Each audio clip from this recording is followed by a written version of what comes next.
જામનગરમાં તંત્ર દ્વારા પકડવામાં આવતા રખડતા પશુઓને ઢોરના ડબ્બામાં રાખવામાં આવે છે, પરંતુ ત્યાં તેમની યોગ્ય સંભાળ રાખવામાં આવતી ન હોવાની ફરિયાદો ઉઠી રહી છે. ઢોરના ડબ્બામાં રોજ તંત્રની બેદરકારીને કારણે ગૌવંશના મૃત્યુ થતા હોવાના આરોપ લાગી રહ્યા છે.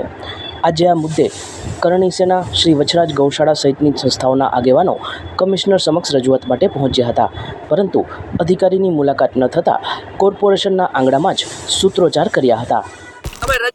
એટલે સાહેબ અમારે સામે છે ને ઓલો જાડેજાવાસ એને સામે ઓફિસ છે ને ડીઆઈજીની ઓફિસ ફોરેસ્ટ ખાતાની, ત્યાંથી પકડી ગયા સાંજે. અહીંયા આવીને શનિવારે તો સાહેબ કે સવારે આવજો, સવારે રવિવાર છે. પછી સોમવારે ગયા તો સોમવારે તો મારી હવેડામાં પડી ગઈ હતી, ગાયું ઠીકું મારીને પાડી નાખી, અને પછી ગાય ઊભી ન થઈ શકી, ત્યાં મરી ગઈ. તમે એના માટે કોઈ દંડની રકમ ભરી હતી? ક્યારે? હા, 10,000 ભર્યા, 20,000 ભર્યા. તો બીજી ગાય હતી, 2 માં દીકરી હતી. 2 માંથી ગાય કેટલી પરત મળી? 1 મળી. બીજી શું કામ નો શા કારણે ના આપી? મરી ગઈ તો ક્યાંથી આપે સાહેબ? તો એનો દંડ લઈ લીધો? તો દંડ લઈ લીધો, એને ખબર નહોતી ને હું ગઈ તો મરેલી. પછી શું કરવું અમારે? જય માતાજી, જય ગૌ માતા. હું હાર્દિકસિંહ ચુડાસમા, કરણી સેના જામનગર જિલ્લા પ્રમુખ.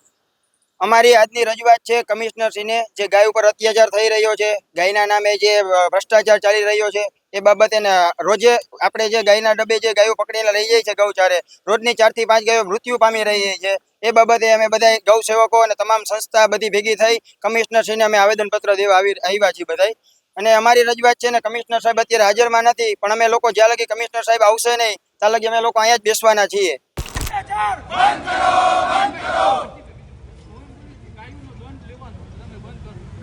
ગાયોના નામે દંડ લેવાનો બંધ કરો.